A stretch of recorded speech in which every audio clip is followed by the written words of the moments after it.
জন্য কিছুই করা হয় নাই রে, নিজের জন্য কিচ্ছু করা হয় নাই, কিছুই সাধিত হলো না, কিছুই করা হলো না, কিছুই করা হলো না। না বুঝিয়া তোমারে বৃথা দিন গেল। আমাদের ভক্তি বিনোদ ঠাকুর বললেন, এখন কি হবে গতি? আমি সারাটা জীবন তোমাকে ভজন না করে যে দিন কাটালাম, এখন আমার কি হবে? আমার গতি কি আমি উপলব্ধি করতে পারছি না, আমার গতি আমি উপলব্ধি করতে পারছি না। সপ্ত দিবসের মাঝে আমরাও মরব, যে কোনো দিন, যে কোনো সময়। মৃত্যুর জন্য প্রস্তুতি নাও। পরীক্ষিত যখন জানলেন মৃত্যুর সংবাদ, তিনি কি কান্না করেছিলেন? করেন নাই, আনন্দই পেয়েছিলেন। পরীক্ষিত যখন জানলেন তার মৃত্যু হবে 7 দিনের মাঝে, সর্বপ্রথম তিনি কি করেছিলেন? এই রাজ মুকুটটা তার পুত্রের মস্তকে পরিয়ে দিয়েছিলেন, রাজ পোশাকটা খুলে জন মেজয়কে দিয়েছিলেন। তারপরে ত্যাগের বসন পরিধান করে হাতে একটা কুশ আসন নিয়ে বললেন, তোমাদের জন্য তো অনেক করলাম পুত্র, এবার নিজের কর্তব্য সম্পাদনে যাচ্ছি। দেখালেন ভাগবত, অহংকার করিও না, আমি যাকে রাজা বানাই মুহূর্তের মাঝে আমি তাকে ভিখারি বানিয়ে দিতে পারি। আমি যাকে রাজ ঐশ্বর্যের ভূষণে ভূষিত করি, মুহূর্তের মাঝে আমি তাকে কাঙ্গালের বেশ ধারণ করিয়ে দিতে পারি। অহংকার করিও না। মৃত্যু নামক তক্ষক সর্পকে আমি যখন দংশনের নিমিত্তে পাঠাই, তোমার এই জগৎ সংসারে সকল উপার্জিত ধন সম্পদ, পুত্র পরিবার, আত্মীয় স্বজন সবাই তোমাকে একা একা সেদিন বিদায় দেয়। ভাই বন্ধু আত্মীয় জনে পাশে থাকবে তোমায় ঘিরে, কিন্তু তোমার সঙ্গী তারা হতে পারবে না। পরীক্ষিতের সঙ্গে কি প্রজা, তার পুত্র, এমনকি সবাই কি গিয়েছিলেন? হরিকথা শোনার জন্য কে গিয়েছিলেন? একা পরীক্ষিত। শেষের দিনের প্রস্তুতির জন্য সবাইকে নিয়ে প্রস্তুতি হয়ে করেছিলেন, প্রস্তুতি নিয়েছিলেন না নিজেই নিয়েছিলেন? তত্ত্বটা বুঝতে হবে, তত্ত্বটা আসল। পরীক্ষা দিয়ে উত্তীর্ণ পরীক্ষিত গর্ভকালীন সময়েই তিনি পরীক্ষা দিলেন। অশ্বত্থামা ব্রহ্মাস্ত্র নিক্ষেপ করল উত্তরার গর্ভে। উত্তরা নয়নজলি প্রার্থনা নিবেদন করেছিলেন গোবিন্দের চরণে। গোবিন্দ স্বয়ং গর্ভে প্রবেশ করে সেই ব্রহ্মাস্ত্র নিজের বুকে ধারণ করেছিলেন। পরীক্ষায় উত্তীর্ণ হলেন, এর মাধ্যমে উপলব্ধি করালেন একটা বিশেষ তত্ত্ব। সন্তানকে যা ভক্তি, প্রেম, শিক্ষা, সংস্কার যা দিতে চাও, 100 ভাগের মাঝে 75 ভাগ মায়ের পেটেই হয়ে যায়। দেখুন, আমি 1-2 দিনে এগুলো বলতে পারবো না। 7 দিন যদি সময় পেতাম ধারাবাহিক ভাবে, একদিন যদি কেবল আদর্শ সন্তান কি করে হবে এই নিয়ে আলোচনা করতে পারতাম, সংস্কার। আজকে আমার সন্তান রাস্তায় কাপড় টানে, অসৎ চরিত্রে, আমার সন্তানের মেধা নাই, প্রজ্ঞা নাই, অপূর্ণ, এর জন্য দায়ী 1/3 দায়ী মা বাবা। সন্তান ধারণের তিথি, নক্ষত্র, দিন, ক্ষণ, সময়, ঋতুকালীন সময় থেকে শুরু করে কোন দিন সহবাস করতে হবে, এগুলো লজ্জা নয়। আজকাল অনেক আলোচক বৃন্দ এই বিষয়গুলোকে এড়িয়ে চলেন, এটা দুর্ভাগ্যের কথা। বরং এই তত্ত্বগুলো আগে জানতে হবে। আমরা প্রহ্লাদের চরিত্র আস্বাদন করি, কিন্তু অসুরের বীর্যে প্রহ্লাদ কি করে হরিভক্ত হলো এই তত্ত্বটা আমরা নেই না। বীজ যেমন গুণাগুণ তো তেমন হয়, কিন্তু সংস্কার মানুষকে কোথায় নিয়ে যায়? আপনি একটা ইয়াং ছেলে কাল বিয়ে করবেন, একটা ইয়াং মেয়ে কালকে বিয়ে বসবে, জানতে হবে না তাকে আদর্শ বাবা কি করে হতে হবে, আদর্শ মা কি করে হতে হবে? এটাই তো আসল। সবচেয়ে প্রোডাক্টে, টেকনোলজিতে বিশ্বের মাঝে উন্নত যে যে দেশগুলো রয়েছে তার মধ্যে একটা দেশ হলো চীন, ঠিক কিনা? চীনের প্রোডাক্ট ছাড়া কেউ চলতে পারবে? সেই চীনে প্রেগন্যান্ট মাতাজিদেরকে টেকনোলজি সম্পর্কে ক্লাস দেয়া হয়, গর্ভবতী মায়েদেরকে টেকনোলজি সম্পর্কে, প্রোডাক্ট তৈরি সম্পর্কে তাদেরকে জ্ঞান দেয়া হয়। এই যে বিশেষ প্রক্রিয়া ওরা কোথা থেকে পেল? আমাদের শাস্ত্রে আছে, গর্ভকালীন সময়ে মা যে সাধনা করবে, যে চিন্তা করবে, যে আহার করবে, সন্তানের উপর তাহা প্রভাব পড়বে। গর্ভকালীন সময়ে মা যে কার্য সম্পাদন করবে, যে সংস্কার নিয়ে চলবে, যে শব্দ বাক্যমালা প্রকাশ করবে জিহ্বা দ্বারা, স্বামী স্ত্রীর সম্বন্ধটা যেমন হবে সন্তানের মাঝে তা প্রকাশ পাবে। যেদিন থেকে আপনি সন্তান সম্ভবা হলেন, সন্তান ভূমিষ্ঠ হওয়ার পূর্ব পর্যন্ত স্বামী স্ত্রীর সম্পর্কটা হতে হবে কামনাবিহীন। যদি কামনা থাকে সন্তান দুশ্চরিত্র হবে।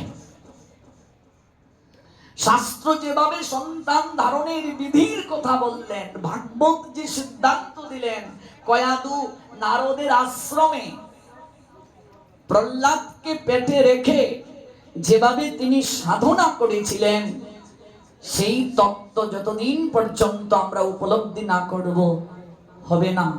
সংস্কারটা জীবনে খুব দরকার। সংস্কার না হলে হয় না। মা পরীক্ষায় উত্তীর্ণ করলেন, উত্তরার আবেদনে স্বয়ং গোবিন্দ গর্ভে প্রবেশ করে ব্রহ্মাস্ত্রকে গ্রহণ করলেন, পরীক্ষিত এলেন, পরীক্ষায় উত্তীর্ণ। জগৎটা পরীক্ষা কেন্দ্র, এই জগৎ পরীক্ষা কেন্দ্র। আমরা সবাই এক একজন পরীক্ষার্থী। যতদিন পর্যন্ত পরীক্ষায় উত্তীর্ণ না হব পরীক্ষিত হতে পারবো না। আর যতদিন পর্যন্ত পরীক্ষিত না হব ততদিন যাবৎ শুকচরণে ভগবানের কথা শ্রবণ করতে বসতে পারবো না। যারা আজ ভগবানের কথা শ্রবণের জন্য বসলেন, বহু জন্মের সুকৃতি, বহু বহু বহু জন্মে অনেক পরীক্ষা দিয়ে সুকৃতি অর্জন করে উত্তীর্ণ হয়ে এসেছেন বলেই ভগবানের কথা শ্রবণ করতে এসেছেন। জগতে এমন অনেক লোক আছে যারা কোনোদিন গুরু বৈষ্ণবের নিকটে যায় না, ভাগবত পাঠের আসরে গিয়ে বসে না, ভগবানের কথা শ্রবণ করতে চায় না। নমাম দুষ্কৃতি নমোর প্রপদ্যন্তে নরাধমা মায়য়া পরিত্যানা সুরম ভাবমাশ্রিতম। চার প্রকার লোক ভগবানের কথা শুনতে যাবে না। মৃত্যুটা তক্ষক সর্পের বিশেষণ। তক্ষক রূপী মৃত্যু, মৃত্যুরূপী তক্ষক সর্প আমাদের পিছন থেকে ধেয়ে আসছে, কখন জানি দংশন করবে। এমত অবস্থায় আমাদের কর্তব্য কি? এটাই পরীক্ষিত মহারাজ দেখালেন, একটা লীলা, একটা তত্ত্ব। লীলাতে তিনি রাজা শুধু নয়, রাজার রাজা সম্রাট। আজকে সকল কিছু ত্যাগ করে তিনি শুকদেব গোস্বামী পাদের চরণে বসলেন অপ্রাকৃত ভাগবত কথা শ্রবণ করার জন্য। তাহলে আমরাও মৃত্যু পথযাত্রী। যে প্রসঙ্গ থেকে এত দূর গেলাম, মানুষ যদি মৃত্যুর কথা একটু চিন্তা করত, ঈশ্বর আরাধনা ছাড়া সে থাকতো না। একটা স্বপ্ন আদেশ, মৃত্যুর সংবাদ, আর একদিন বাঁচবে, শ্রীবাসের হৃদয়কে পরিবর্তন করে দিল।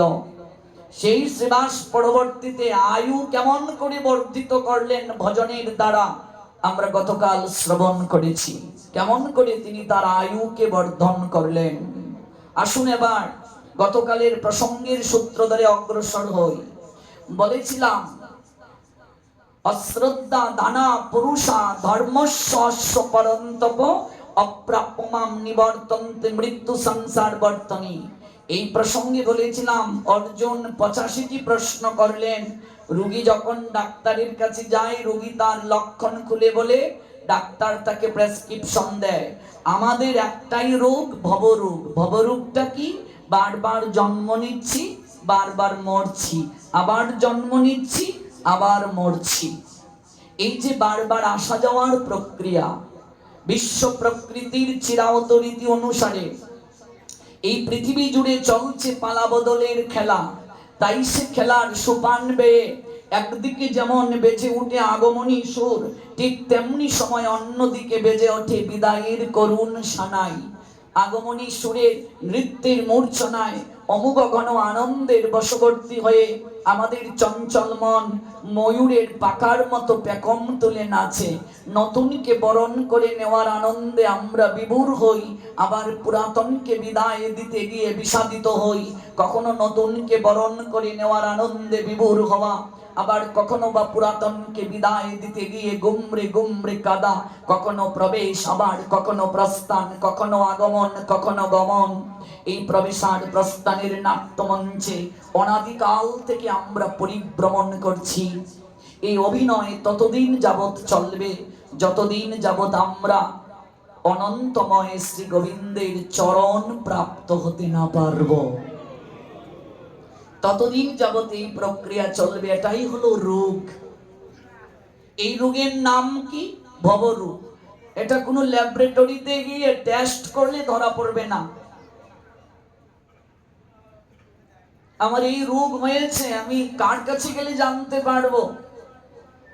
গুরু বৈষ্ণবের নিকটে।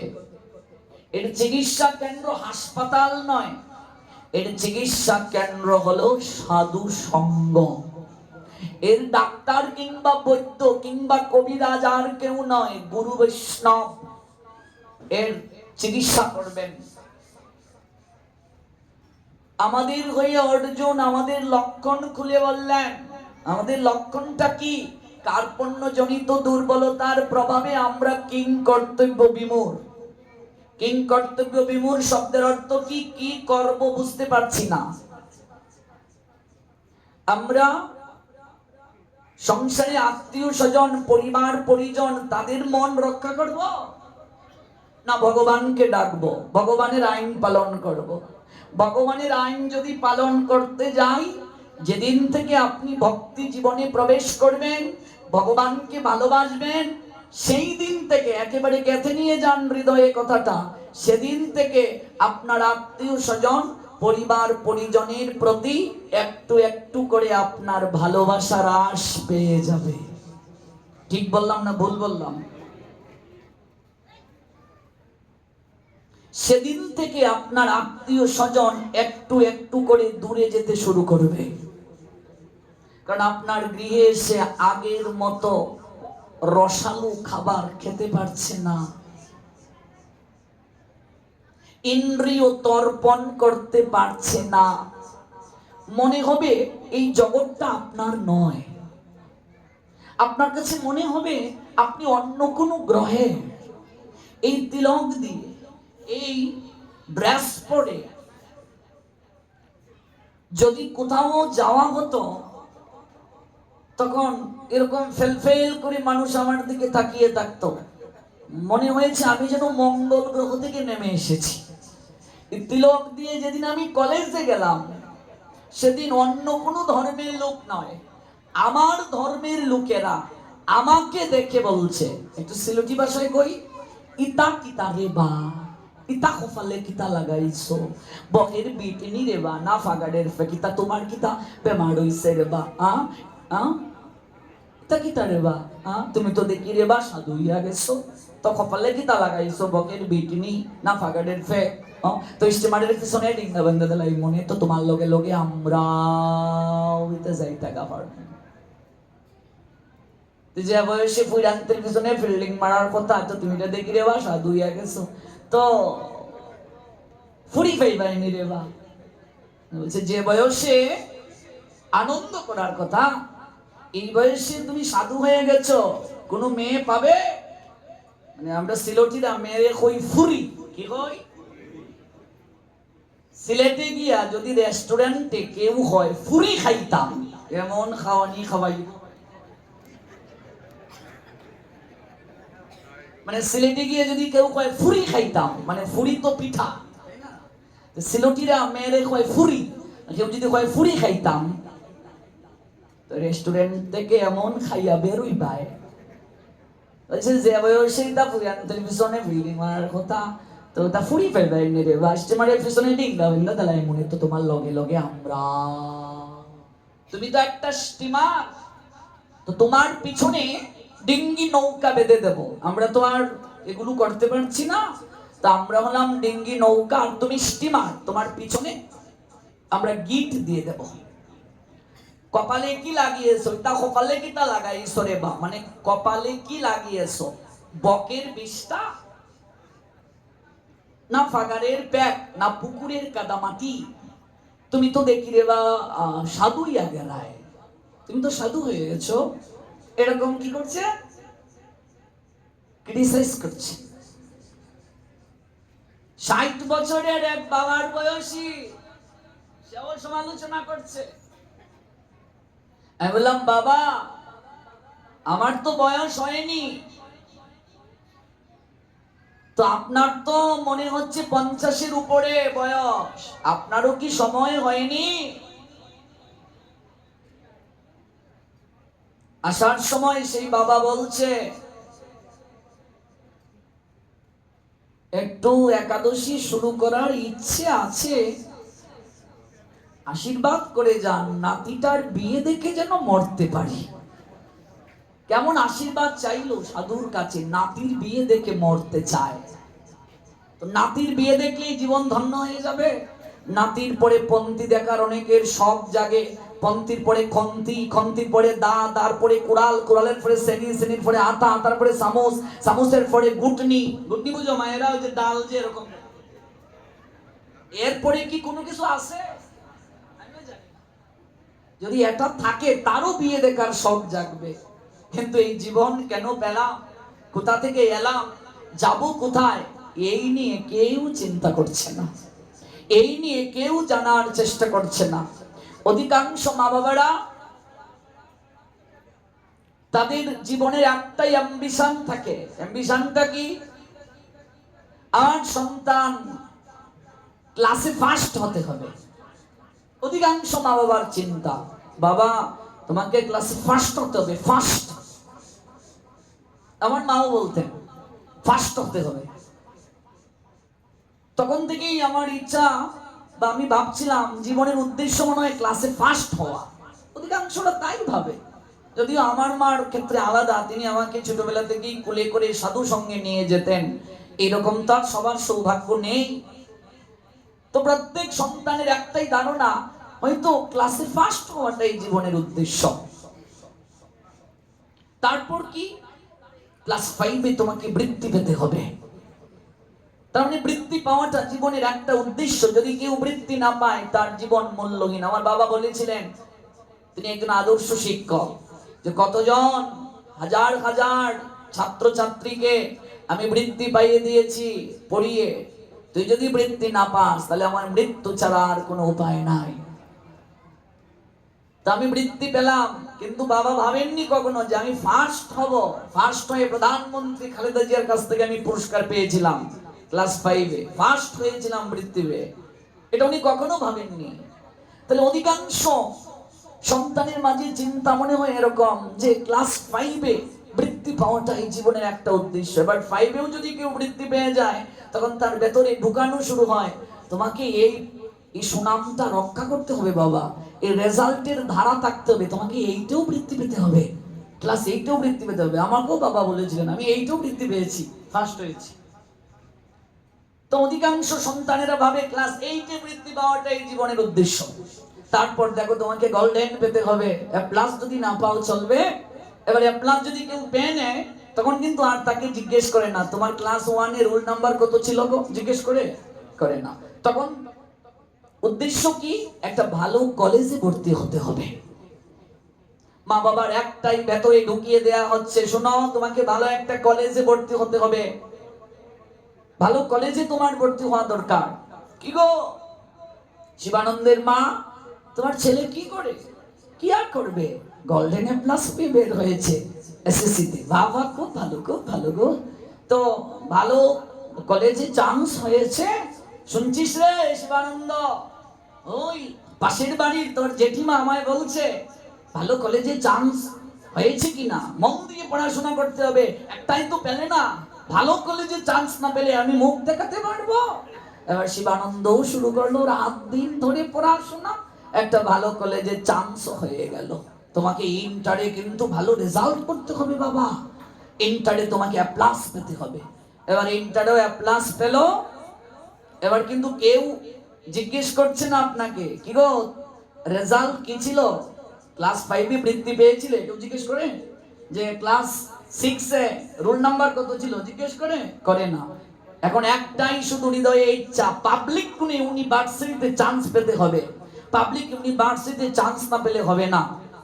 এবার একটা পাবলিক ইউনিভার্সিটিতেও চান্স হয়ে গেল। কি গো শিবানন্দের মা, তোমার ছেলে কি করে, ছেলে কজন, সন্তান কজন? এখানেও ভগবানকে ক্রেডিট দেয় না, আমার এক ছেলে এক মেয়ে, খুব অহংকার করে বলে ছেলে কি করে, কি আর করবে, হ্যাঁ ঢাকা ইউনিভার্সিটিতে পড়ে। ও বাহ কি ভালো গো, কি ভালো কি ভালো। হ্যাঁ, জগতে কত নারী আছে বিয়ের পরে মা ডাক শুনতে পারে নাই, আছে কি নেই? কত পুরুষ আছে বাবা ডাক শুনতে পায় নাই। এক মাতাজি এসে আমায় প্রণাম দিয়ে বলছেন আশীর্বাদ করবেন বাবা, 11 বছর হয়ে গেছে আমার সন্তান হয় না। আমি বললাম ভগবানকে প্রণাম দিন, আমি তো অভাজন, আমি তো নিজেই ভগবানকে ভালোবাসতে পারিনি, আমি কি আশীর্বাদ করব? আশীর্বাদ করার তো যোগ্যতা নেই আমার। মা ডাক্তার দেখিয়েছিলেন? মাতাজি হেসে হেসে বলছে আমি স্ত্রীরোগ বিশেষজ্ঞ ডাক্তার, তার স্বামী মেডিসিন বিশেষজ্ঞ, কিন্তু সন্তানহীন। কেঁদে কেঁদে মাতাজি বলেছিলেন সেদিন বিবাহের আগে যখন আমি মেডিকেল পড়তাম ভাবতাম একটা নারী আর পুরুষ মিলন করলেই তো সন্তান হয়, ভগবানের আবার কৃপার দরকারটা কি, গুরুজনের আশীর্বাদের দরকারটা কি? মাতাজি কেঁদে কেঁদে বলছেন আজকে আমি অনুভব করি নারী পুরুষের মিলন একটা পদ্ধতি মাত্র, গুরু বৈষ্ণব ভগবানের কৃপা আশীর্বাদ ছাড়া কেউ মা ডাক শুনতে পারে না, বাবা ডাক শুনতে পারে না। কত নারী বন্ধা, কত পুরুষ বাৎসল্য প্রেমাস্বাদন করতে পারে নাই। যদি কেউ আপনাকে জিজ্ঞেস করে মা সন্তান কজন, তখন উত্তর দেবে আমার নয় গোবিন্দের দান। কি বলবো আমরা? আমার নয় গোবিন্দের। সবসময় বলি না, মনে থাকে না। ভগবান কৃপা করে সন্তান দিলেন, কিন্তু তার প্রতি কৃতজ্ঞতা জ্ঞাপন করারও আমার অনুভূতি নেই, আমি স্বার্থপর। কেউ যদি জিজ্ঞেস করে সন্তান কজন বাবা, আমার নয় গোবিন্দের দান, এটা যদি কেউ বলে তাহলেই কৃতজ্ঞতা জ্ঞাপন হয়ে গেল। কোন একটা লোককে আপনি উপকার করলেন, সেই লোকটা যদি আপনার উপকার স্বীকার না করে আপনি কি এরপর আর উপকার করবেন? বলবেন এই তুই তো একটা অকৃতজ্ঞ রে, তোকে কি আর আমি উপকার করব? তাহলে যে ভগবান আমাদের এত কিছু দিলেন, ফ্যান চলছে প্রতি মাসে বিল দিতে হয় কি হয় না, লাইট জ্বলছে প্রতি মাসে বিল দিতে হয় কি হয় না, সূর্যদেব যদি একদিন এসে বলেন আমার বিল পরিশোধ করো, কি করব? ও মা কি করবে? পবন দেব যদি এসে বলে সাদের বাতাস তো খাচ্ছ, হ্যাঁ ফ্যান চালিয়ে বাতাস খাও, ওই ফ্যানও তো আমার কাছ থেকে বাতাসটা নিয়ে দেয়, তা আমার বিল পরিশোধ করো। বাপ দাদার সম্পত্তি দিয়ে এই বিল পরিশোধ করা যাবে? কিন্তু যদি একটু কৃতজ্ঞতা জ্ঞাপন করা হয় তাতেই বিল পরিশোধ হয়ে গেল। ভগবান সকল দেবতাদেরকে নিয়োগ করেছেন আমাদের সেবার জন্য। এই জন্য গাছের গোড়ায় যদি জল দেয় ডালপালা শাখা প্রশাখা পরিপুষ্ট হয়ে যায়, সকল দেবতারাও সন্তুষ্ট হয়ে যায় যদি কেউ গৌর গোবিন্দ চরণে কৃতজ্ঞতা জ্ঞাপন করে। আজ থেকে দুটো সিদ্ধান্ত হৃদয়ে নিয়ে যান। কেউ যদি জিজ্ঞেস করে সন্তান কজন, পরিচয় দেওয়ার আগে বলবেন আমার নয় গোবিন্দের দান। আর পরিবারের সদস্য কজন যদি কেউ জিজ্ঞেস করে, আজ থেকে গোবিন্দকেও আপনার সদস্য মনে করুন। আপনার পরিবারের সদস্য যদি 4 জন হয়, আজ থেকে বলুন 5 জন গোবিন্দ আমার ঘরে।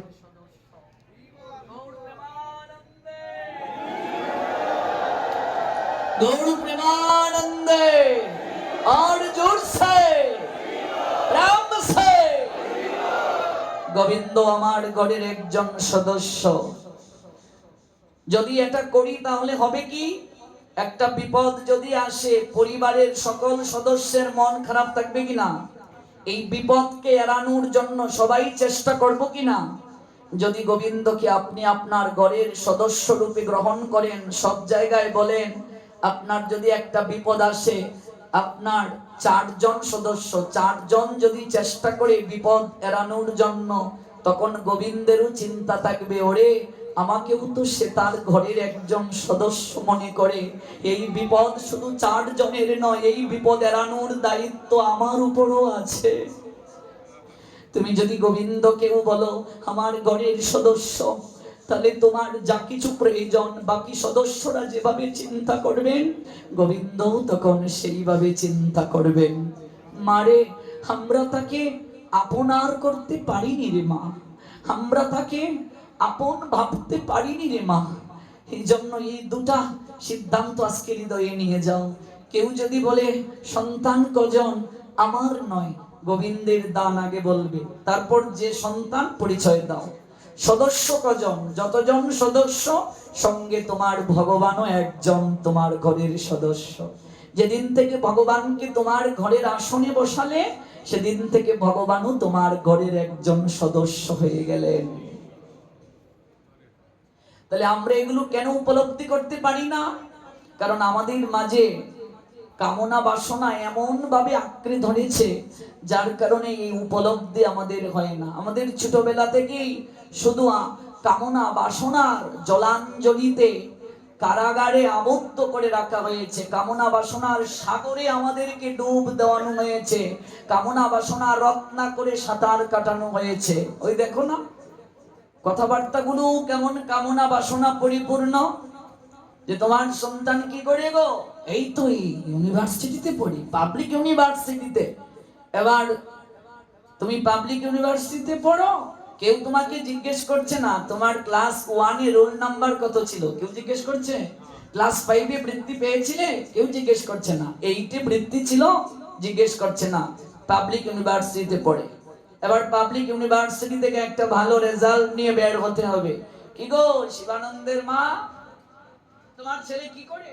এই তো পাবলিক ইউনিভার্সিটি থেকে বের হলো। ও, চাকরি হয়নি বুঝি? তার মানে জীবনের উদ্দেশ্য কি? একটা চাকরি হওয়া। চাকরি যদি না হয়, তাহলে আপনার মতো গাধা আর আপনার মতো গাধী জগতে আর কেউ নাই। যত ভালো রেজাল্ট হোক, A+ হোক, 5 এ বৃত্তি থাকুক, 8 এ বৃত্তি থাকুক, চাকরি নাই মানে তার মতো গাধা কেউ নাই, তার মতো গাধী কেউ নাই। চাকরিটা খুব দরকার, চাকরিটাই জীবনের উদ্দেশ্য। এবার কষ্ট করে একটা চাকরিও হয়ে গেল। এবার আবার যখন পাড়া প্রতিবেশী কাছে গিয়ে বসে, হঠাৎ করে একজন জিজ্ঞেস করছে, কি গো শিবানন্দের মা, তোমার ছেলে কি করে? ওই তো সরকারি চাকরি হলো। ও, বিয়ে করাওনি বুঝি? মানে জীবনের উদ্দেশ্য কি? একটা বিয়ে করতে হবে। বিয়ে না করলে জীবন একেবারে বরবাদ হয়ে গেল, মানে জীবনের উদ্দেশ্যই নেই। বিয়ে হয় না, এখনো বিয়ে করাওনি? কোন মেয়ে তোমার ছেলেকে বিয়ে দেবে গো? হ্যাঁ, বয়স তো হয়ে যাচ্ছে, কিরে এখনো বিয়ে করিসনি কেন? হ্যাঁ, বয়স হয়ে যাচ্ছে, সঠিক সময়ে বিয়ে না হলে হয়? কলিযুগের মানুষ কতদিন আর বাঁচে? হ্যাঁ, তোর বয়সে আমার ছেলে, তোর বয়সে বিয়ে করেছি, আমার ছেলে ক্লাস 5 এ পড়ে, তুই এখনো বিয়ে করিসনি? একসাথেই তো আমরা পড়তাম, আমি তো ওই 21 বছরেই বিয়ে করে নিয়েছি। এরকম অনেক বন্ধু বান্ধব বলছে। জীবনের উদ্দেশ্য তাহলে একটা বিয়ে করা। এখন আপনার ক্লাস 5 এ বৃত্তি ছিল, 8 এ বৃত্তি ছিল, কেউ জিজ্ঞাসা করে না। এসএসসিতে এ প্লাস ছিল, ইন্টার এ প্লাস ছিল কিনা জিজ্ঞেস করে না। পাবলিক ইউনিভার্সিটিতে আপনি পড়েছেন কিনা এটাও জিজ্ঞেস করে না। আপনার বয়স হয়ে যাচ্ছে, আপনি বিয়ে করেননি, এটাই আপনার এখন প্রশ্ন সব জায়গায়। আপনার জীবনের উদ্দেশ্য দাঁড়ালো একটা বিয়ে করতে হবে। এবার বিয়েটাও হয়ে গেল। এবার জীবনের উদ্দেশ্য কি গো শিবানন্দের মা, তোমার ছেলে কি শুনলাম বিয়ে করালে? ও, নাতির মুখ দেখো নি। তার মানে জীবনের উদ্দেশ্য কি? নাতির মুখ দেখা। মানে আমার একটা সন্তান যদি না হয়, আমি বিয়ে করলাম, আমার জীবন শেষ, জীবন মূল্যহীন, সন্তানই নাই, টাকা পয়সা কে খাবে, কি দরকার এগুলো করে, সন্তানই নাই। জীবনের উদ্দেশ্য একটা সন্তান হওয়া। এবার ভাগ্যক্রমে একটা সন্তান হলো। কি গো শিবানন্দের মা, তোমার ছেলে গড়ে কিছু হলো? হ্যাঁ গো, হ্যাঁ হ্যাঁ খুড়িমা, আমার আমার নাতনি হয়েছে। ও, বংশে বাতি জ্বালাবার কেউ নেই? নাতনি, বংশের বাতি জ্বালাবার কেউ নেই, প্রদীপ নেই?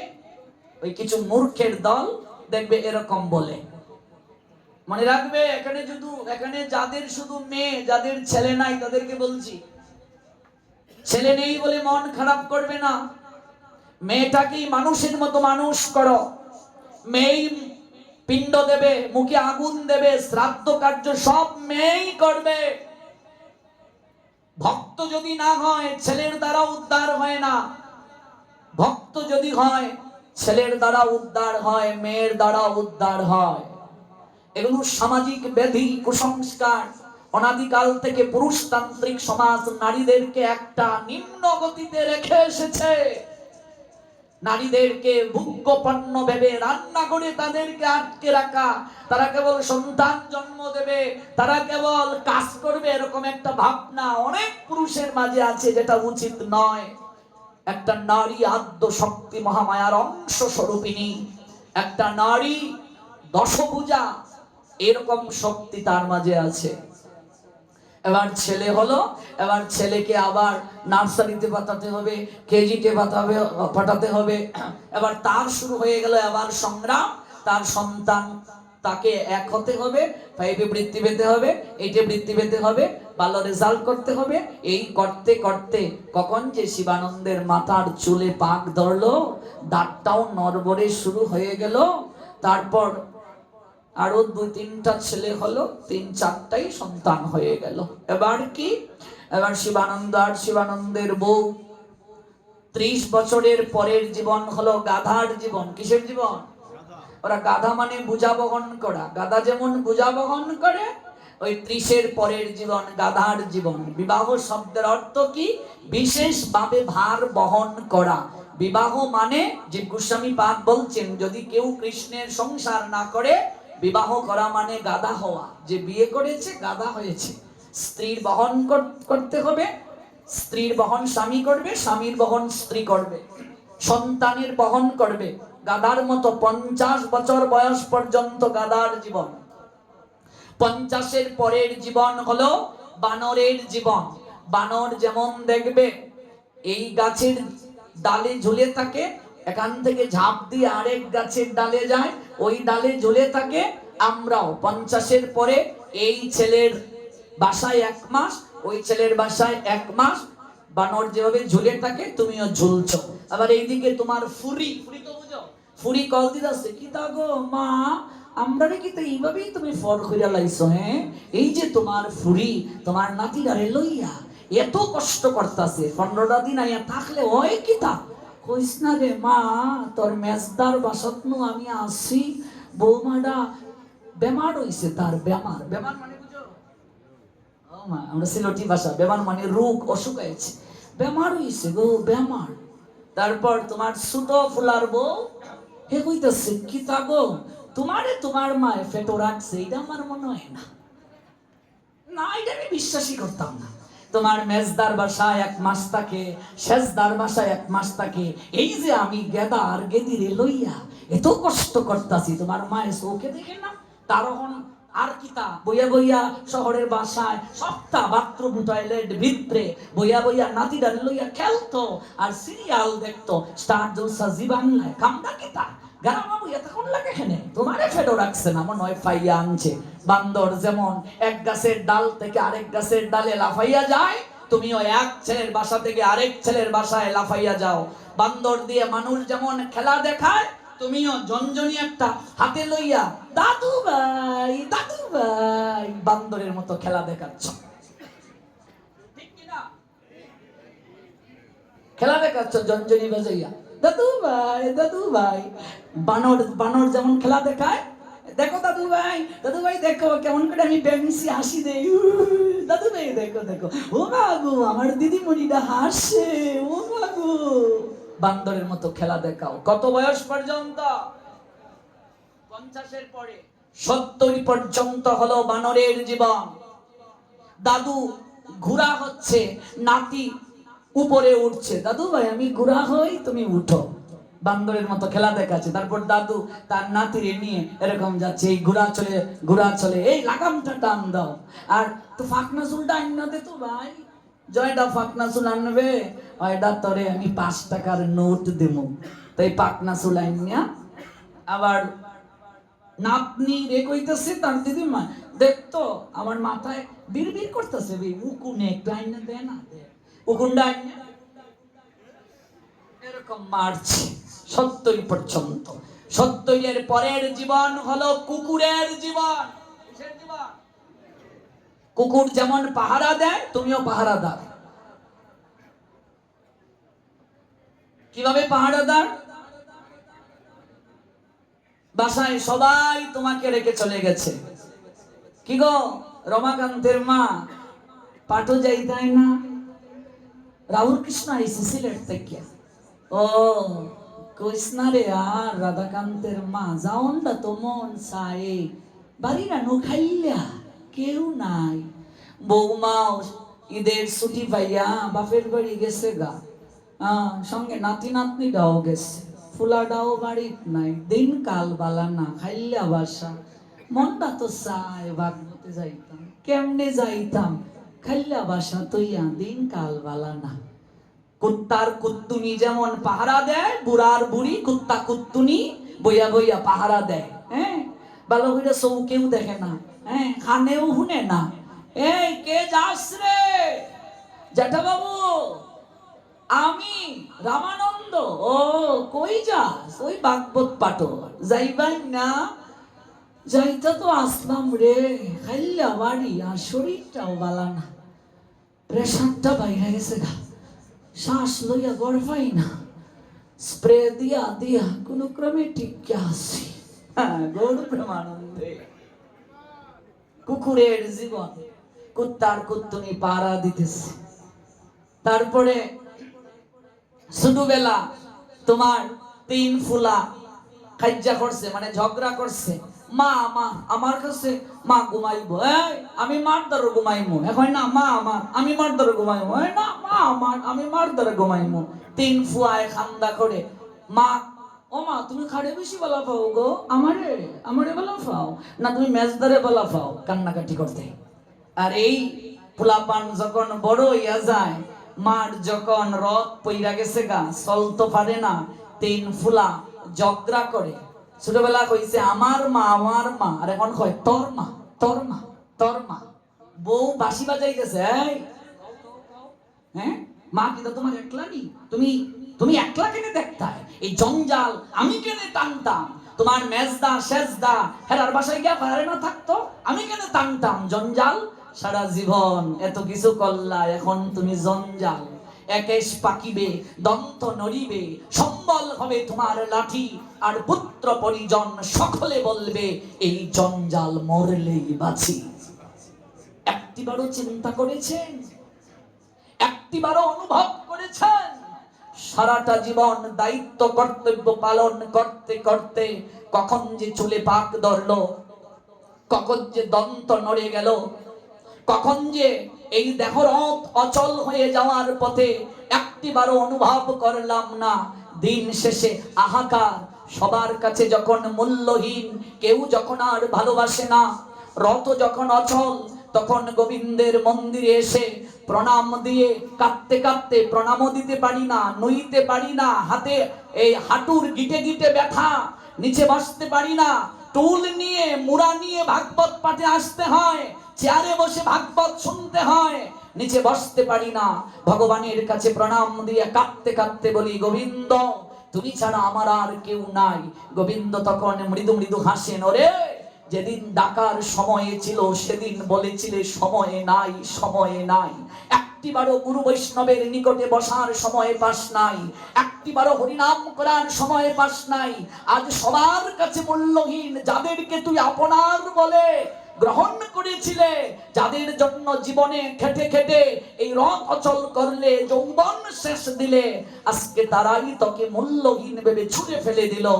আজকে এলে আমার দুয়ারে, আজকে বলছিস গোবিন্দ তুমি ছাড়া আমার আর কেউ নাই। যেদিন তোর ডাকার সময় ছিল সেদিন তুই বলেছিলে সময় নাই, যেদিন যৌবন ছিল সেদিন বলেছিলে সময় নাই।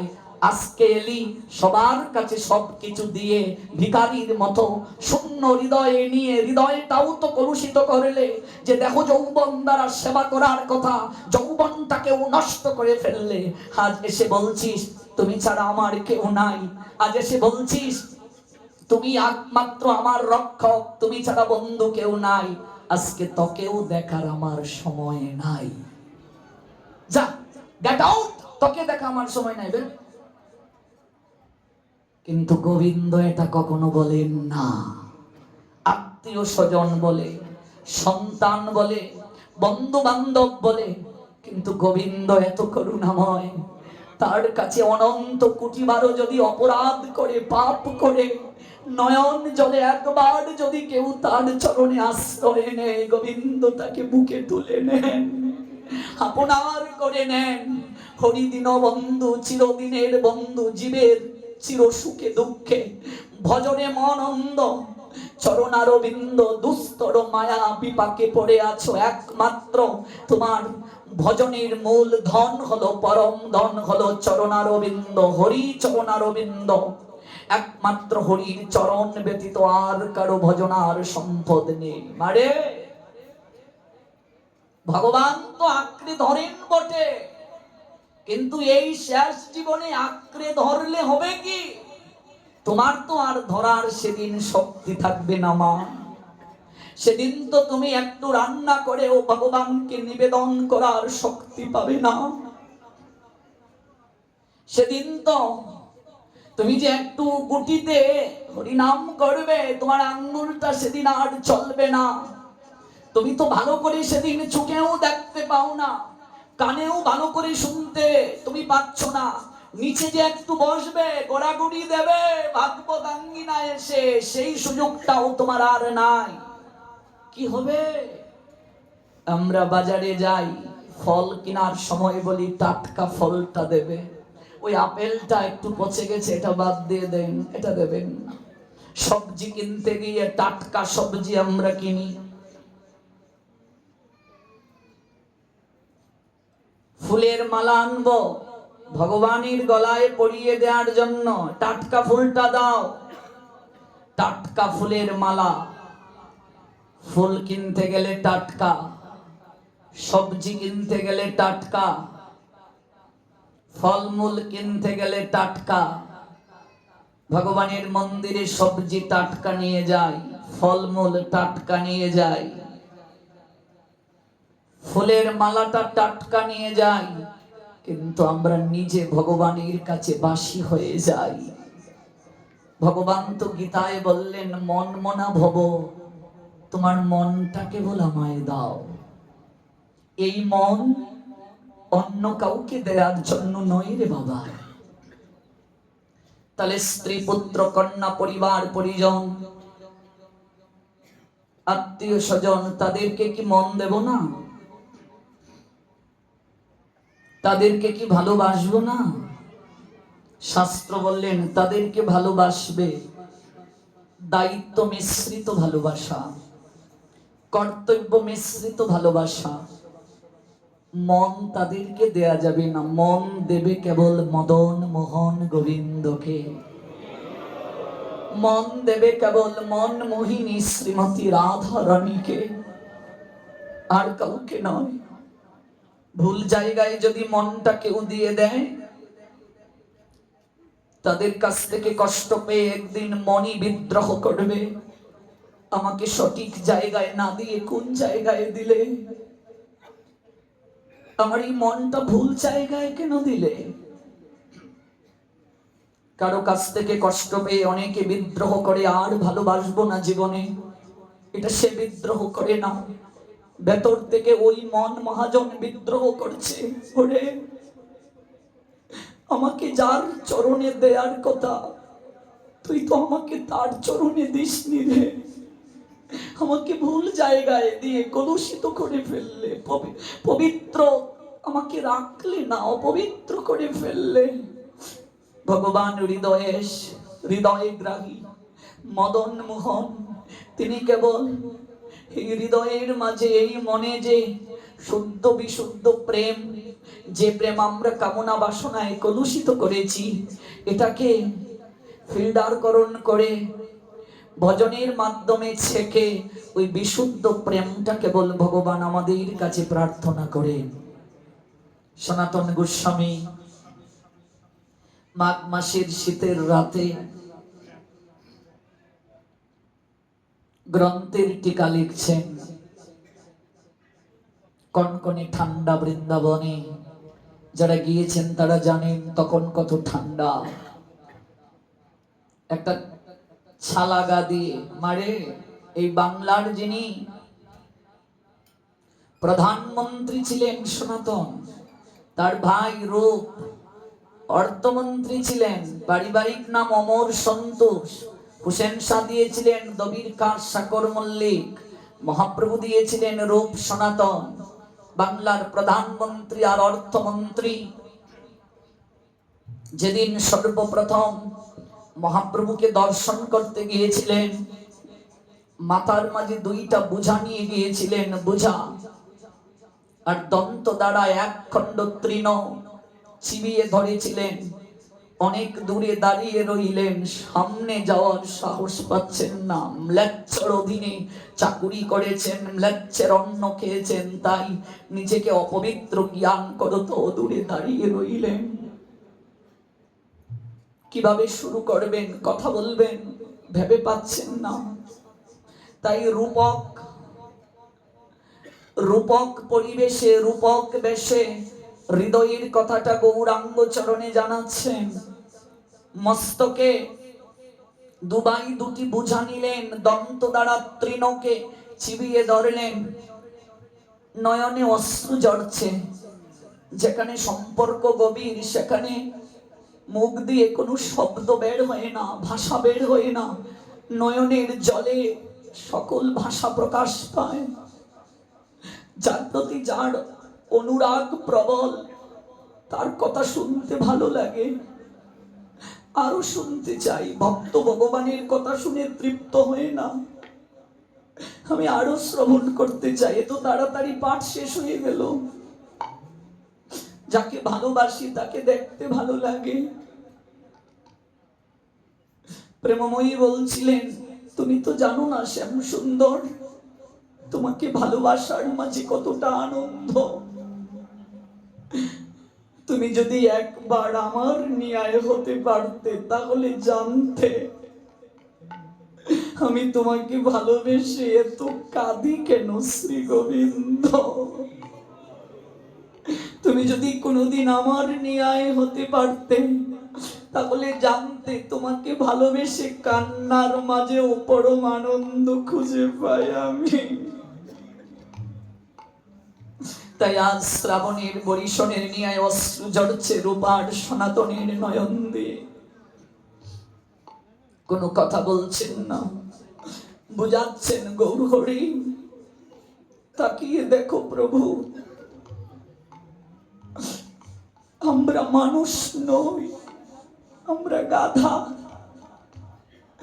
গাধা যেমন দিবস রজনী ভার বহন করে, অনন্ত জনমের বিষয়ের বোঝা বহন করতে করতে বড় ক্লান্ত শ্রান্ত হয়ে গেছি গৌর হরি। শুনেছি তুমি পতিত পাবন, জগাই মাধাইয়ের মতো মহাপাপীকেও নাকি তুমি উদ্ধার করেছো। বহুকাল ধরে হৃদয়ে ইচ্ছে ছিল তোমাকে দর্শন করার জন্য, তাই আজ অনন্ত জনমের বিষয়ের বোঝা তোমার চরণে উৎসর্গ করার জন্য এসেছি গৌর হরি। অনন্ত জনম পরিক্রমা করে এমন কোন বান্ধব পাই নাই যে বান্ধব আমাদের এই বিষয়ের বোঝাটাকে নামিয়ে দেবে গৌর হরি।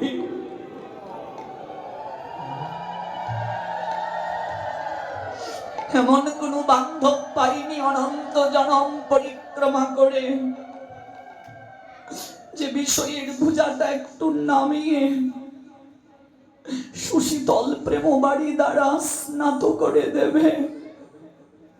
তুমি নাকি পতিত পাবন, আমরা দুই ভাই বড় পতিত, আমাদেরকে উদ্ধার না করলে তোমার এই পতিত পাবন নাম সার্থক হবে না। তাই এসেছি আজ, গাধা আমরা মানুষ নই, অনন্তকালের বোঝা তোমার চরণে নামানোর জন্য এসেছি। দুটা ভাই মস্তকে দুটা বোঝা গৌরাঙ্গ চরণে সেদিন নামিয়ে সাষ্টাঙ্গে প্রণতি নিবেদন করেছিলেন। গৌর হরি ফিরিয়ে দিয়েছিলেন যাও। সনাতনকে বলেছিলেন, রূপকে বলেছিলেন, রূপ তুমি প্রথম আসবে, হুসেন শাহ তো ছাড়বে না। রূপ গোস্বামী প্রথম ছেড়েছিলেন অর্থমন্ত্রীর দপ্তর। হুসেন শাহ সনাতনকে বন্দি করে কারাগারে পর্যন্ত রেখেছিল, কিন্তু গৌর প্রেম কৃষ্ণ প্রেম যার অন্তরে তাকে কি বন্দি করে রাখা যায়? সেই সনাতন আজ রাজ বেশ পরিত্যাগ করে একটা ছালাগা দিয়ে মাঘ মাসের শীতের রাতে বৃন্দাবনে গ্রন্থের টিকা লিখছেন। ভগবান মদন মোহন তার আরাধ্য বিগ্রহ। সনাতনকে ডেকে বলছেন, সনাতন, ও সনাতন, ঘুমাসনি? কি করে ঘুমাবো? তুমি না দায়িত্ব দিয়েছো গ্রন্থ লিখার জন্য, তুমি ঘুমাওনি প্রভু? কি করে ঘুমাবো সনাতন? আমার ভক্ত যদি জেগে থাকে এই কনকনে ঠান্ডায়, আমি কি করে ঘুমাতে পারি বল? তোকে একটা কথা বলি সনাতন, তুই আমাকে প্রতিদিন আঠার দলা আগুনের মাঝে সেকে দেস, সঙ্গে একটু লবণ দিতে পারিস না?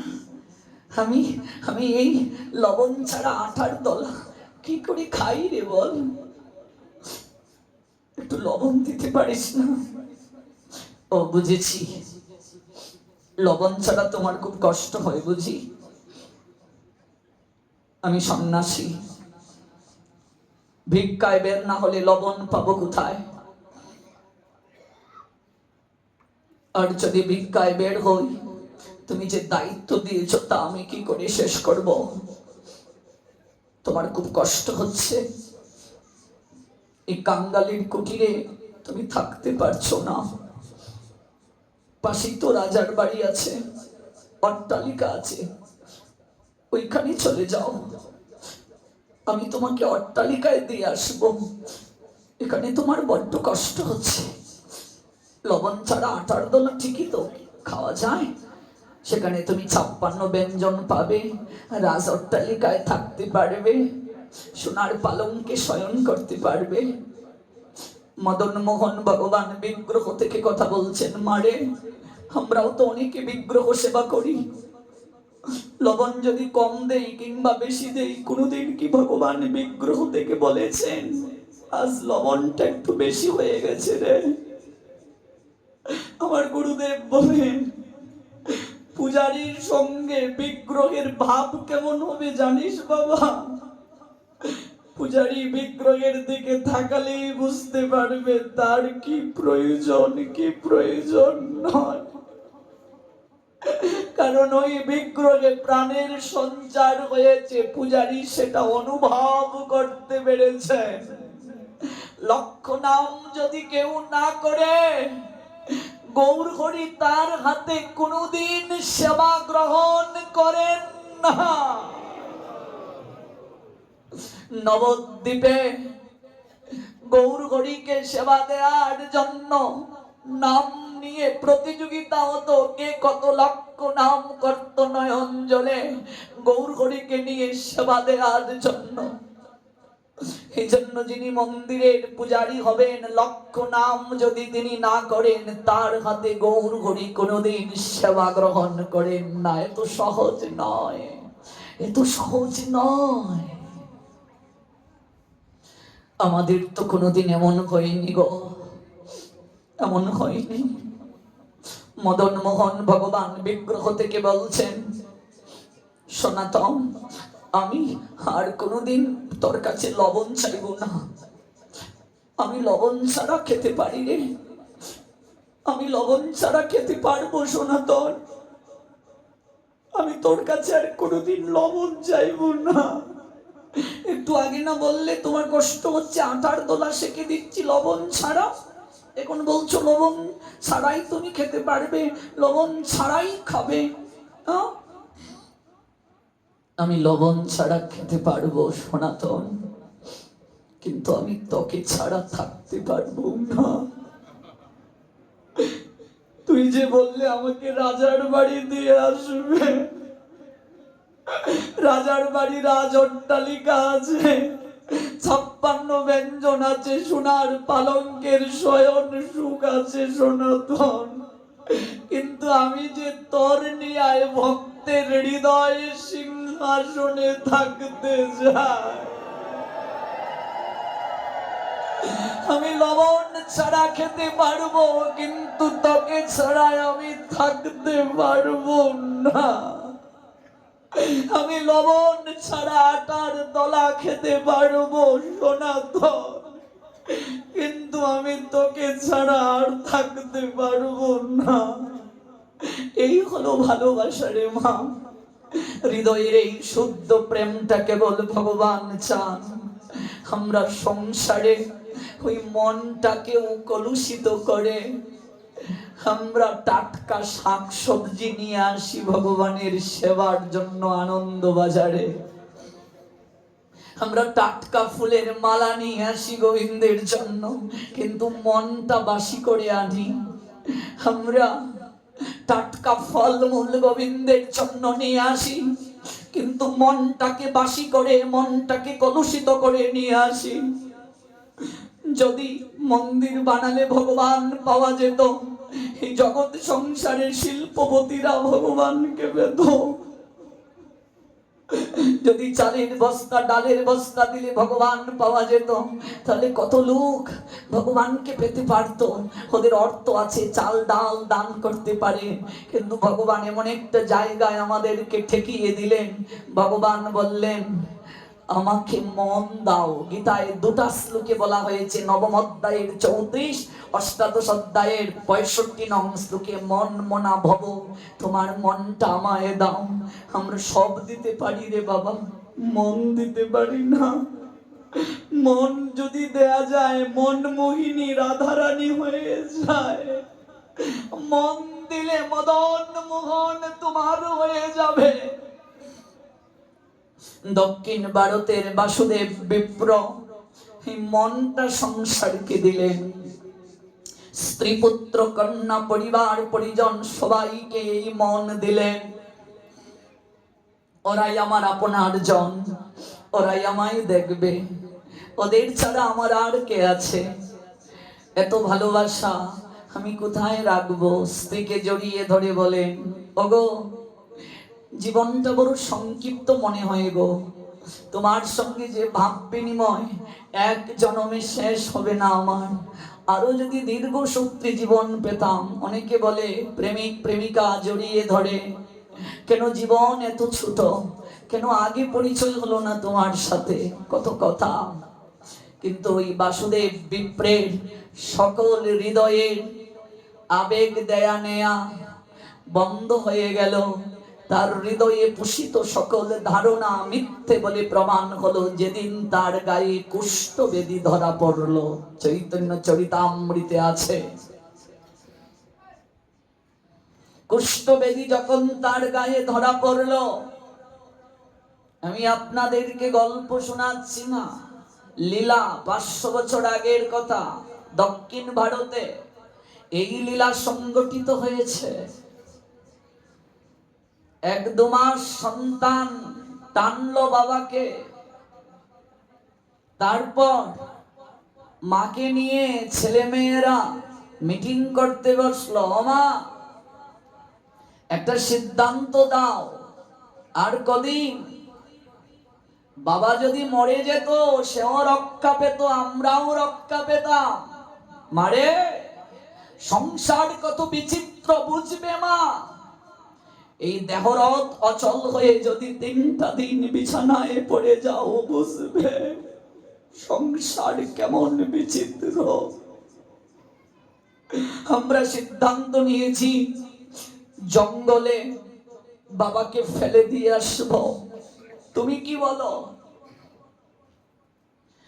দুর্গন্ধে টিকতে পারছি না, গলিত কুষ্ঠ, গলে গলে পচে পচে মাংস। বড় বড় মাছি আছে না রে মা, মাছি তাড়াবার শক্তি অনেকের হয় না। বিছানায় পড়ে যখন আমার নিজের চোখে দেখা ঘটনা, এক বৌমা কান্নাকাটি করে বলছে, ও বাবা, একটিবার আমাদের গৃহে যদি আসতে। চৌকাট পেরুনির পরি এত দুর্গন্ধ, দলবস্ত্র দিয়ে নাকটা চেপে ধরলাম, স্প্রে দিচ্ছে, গন্ধ যাচ্ছে না। নিয়ে গেল একটা কক্ষে, শাশুড়ি বিছানায় পড়া।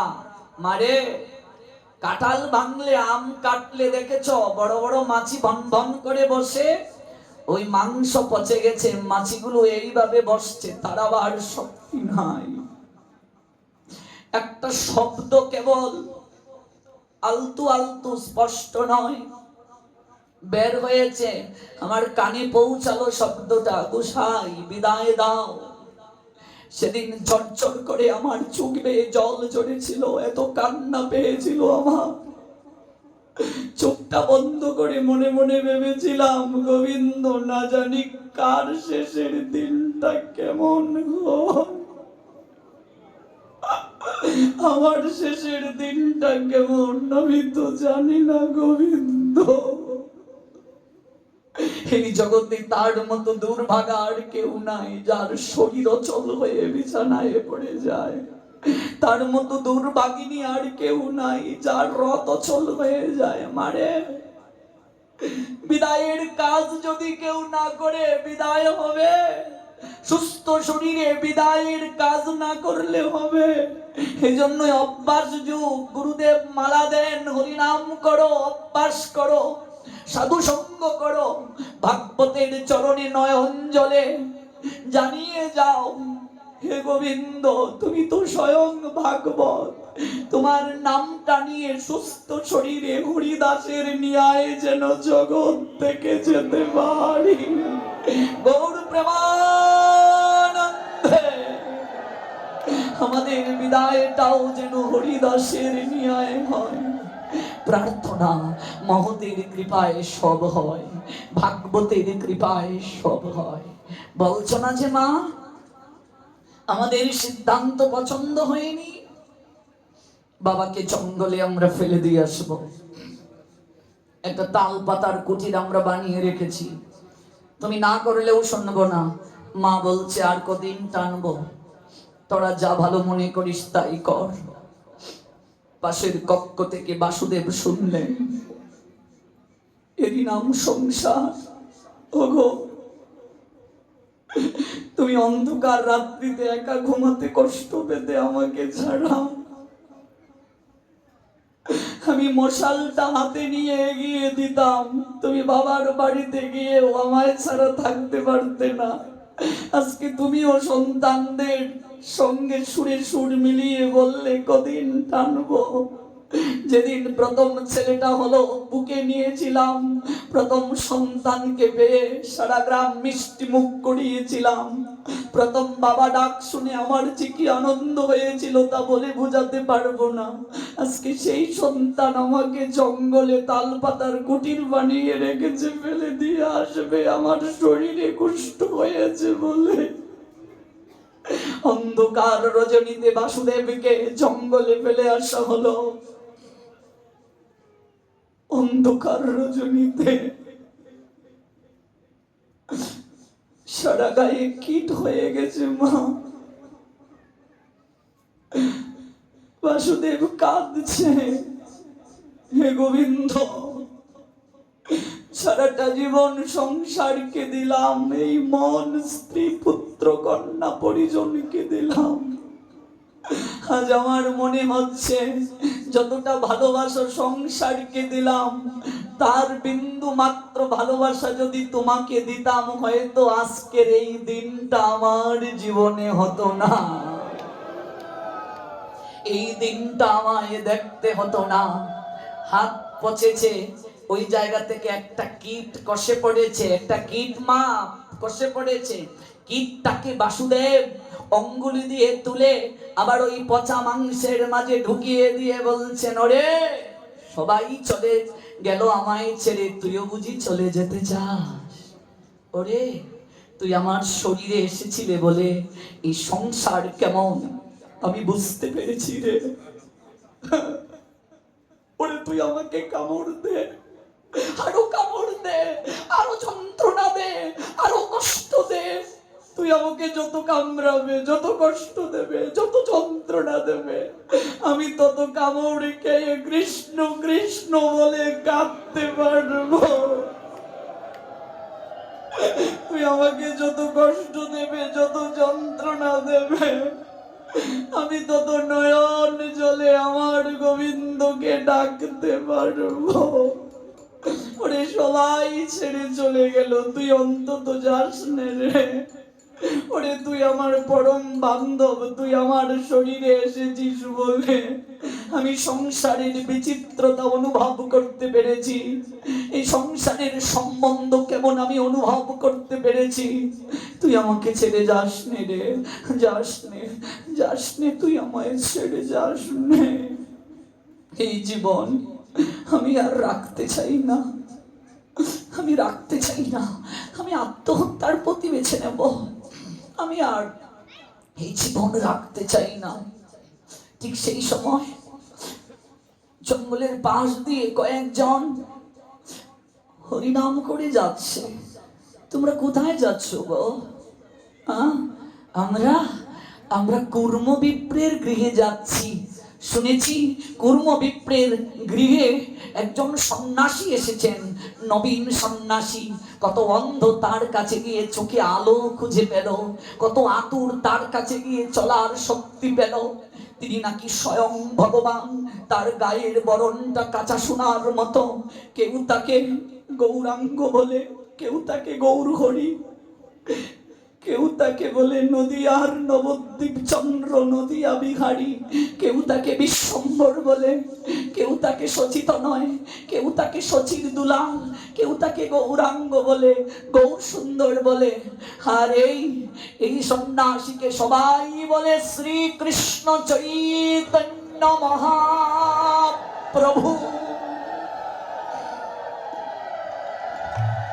আমরা তার কৃপা লাভের জন্য যাচ্ছি।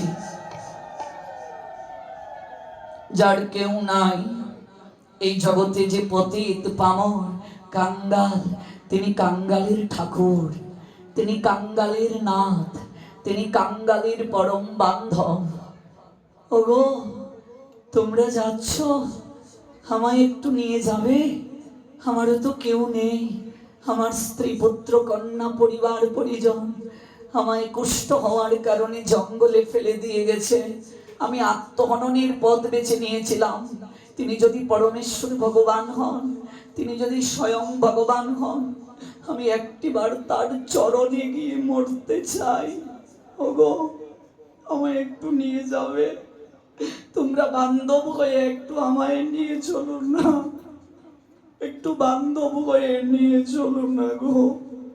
ভাগবত পাঠে মনে রাখবে, গুরু বৈষ্ণব ভগবান দর্শনে যদি কেউ অন্য কাউকে নিয়ে আসে, সে কোটি কোটি গুণ বেশি কৃপা লাভ করে।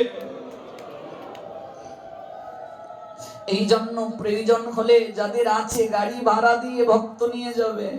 বৃন্দাবনে নবদ্বীপে ধাম তীর্থে যদি কেউ যেতে চায়, সামর্থ্য তোমার আছে, তাকে অর্থ দিয়ে সহযোগিতা করবে। তুমি নিজে গ্রন্থ পড়তে পারো না, সময় পাও না, যে গ্রন্থ পড়ে জগৎকে প্রচার করে তাকে গ্রন্থ কিনে দাও। তুমি বসে বসেই কৃপা পাবে, কারণ তুমি হয়তো নিজে পড়তে পারছো না, কিন্তু তুমি সহযোগিতা করেছো। তুমি যেতে পারো না, কাউকে তুমি সহযোগিতা করেছো। কোনো স্বামী ভজন করতে পারে না, কিন্তু স্ত্রীকে যদি নিজের হাতে ভাগবতে সাজিয়ে শ্রবণের জন্য পাঠায়, সেই স্বামী ও সেই স্ত্রীর কৃপায় ভাগবত কৃপা লাভ করে। কোন স্ত্রী যদি স্বামীকে সহায়তা করে, স্বামীও প্রাপ্ত হয়। সহায়তা করার কারণে ভাগবতের পথটা দেখিয়ে দিলেও সে কৃপা লাভ করে। একটু কৃপার জায়গা এটা।